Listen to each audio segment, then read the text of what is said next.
আমি মনে করি তিস্তার পানি শুধু তিস্তা নদী নয়, আমি মনে করি তিস্তা নদী উত্তরবঙ্গের মানুষের রক্ত, উত্তরবঙ্গের কৃষকের জীবনের নিঃশ্বাস।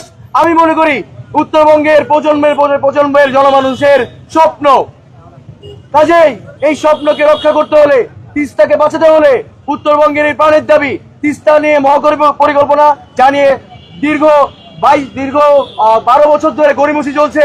2012 সালে সেটি বাস্তবায়ন করার কথা ছিল, কিন্তু এখনো সেটি কোন কারণে বাস্তবায়ন হচ্ছে না সেটি জবাব আমরা চাই, এবং সেই তিস্তা নিয়ে পরিকল্পনা অতি সত্বর দ্রুত বাস্তবায়ন নিশ্চিত করতে চাই। আপনারা জেনে থাকবেন তিস্তা পারের প্রায় 100 কিলোমিটার জুড়ে আজ বিশাল মশাল মিছিলের আয়োজন করা হয়েছে তিস্তার মহাপরিকল্পনা বাস্তবায়নের উদ্দেশ্যে। আমরা ঢাকা বিশ্ববিদ্যালয়ের শিক্ষার্থীদের পক্ষ থেকে জানিয়ে দিতে চাই, এই রাজু ভাস্কর্য থেকে আমরা সেই আহ্বানের পক্ষে সংহতি জানাচ্ছি এবং একাত্মতা প্রকাশ করছি। তিস্তার এই প্রাণের দাবি বাস্তবায়ন না হলে উত্তরবঙ্গ সারা বাংলাদেশে দৃঢ় এবং শক্ত প্রতিবাদ জারি করবে এবং মহাপরিকল্পনা বাস্তবায়ন করে যাবে ইনশাআল্লাহ। উত্তরাঞ্চলের আমরা যারা আছি, নুন দিয়ে, কাঁচামরিচ দিয়ে, পেঁয়াজ দিয়ে আমরা ভাত খাই, পান্তা খাই বলে আমাদের মফিজ ভাবেন। উত্তরাঞ্চলের এই সহজ সরল পরিশ্রমী কঠোর কর্মঠ মানুষরা যখন তিস্তার ঢেউয়ের পানি যখন প্রয়োজন যখন আসবে না, খরার সময় পানি পাবো না, তখন কিন্তু আমরা ঢাকামুখী হব। এই ঢেউ থামাতে পারবেন না।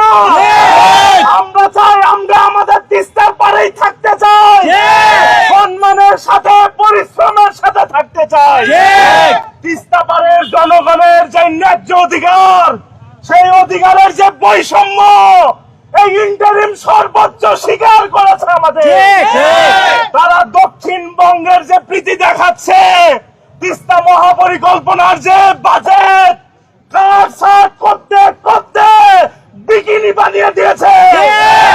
আমরা চাই আমাদের তিস্তা পাড়ের জনগণ ঢাকায় আসার আগে, আমরা যারা শিক্ষার জন্য ঢাকায় আছি তারা হুঁশিয়ার দিয়ে বলে যেতে চাই, তিস্তা পাড়ের জনগণের যে ন্যায্য অধিকার, তিস্তা মহাপরিকল্পনা এটা বাস্তবায়ন করুন। নইলে আগামীতে তিস্তা পাড়ের জনগণ, উত্তরাঞ্চলের যে জনগণ, সংসদীয় আসনের কিন্তু 4 ভাগের 1 ভাগের বেশি আমাদের সিট আছে, আমরা কিন্তু ভোটে তা দেখিয়ে দিব।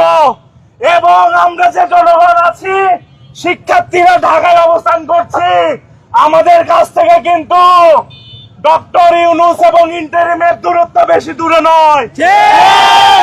তিস্তা থেকে আসতে বেশি দূরে লাগে, রাস্তা ভেঙে রেখেছেন, ভাববেন লোক আসতে পারবে না। আমরা কিন্তু এখান থেকে খুব দ্রুত যেতে পারবো।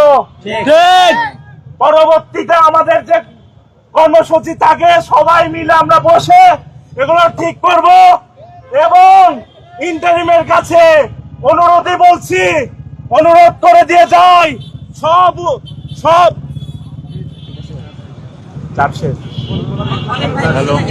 সব উপদেষ্টারা আপনারা দক্ষিণবঙ্গের নিয়েছেন, আমরা কিছু বলিনি। আমরা ভেবেছি যারাও দায়িত্ব পেয়েছে তারা দেশটা সমানভাবে নিবে। দেশ যে সমানভাবে দেখতে পারবে না, দেশের মধ্যে যারাই বৈষম্য করবে তাদের পরিণতি শেখ হাসিনার মতো হবে।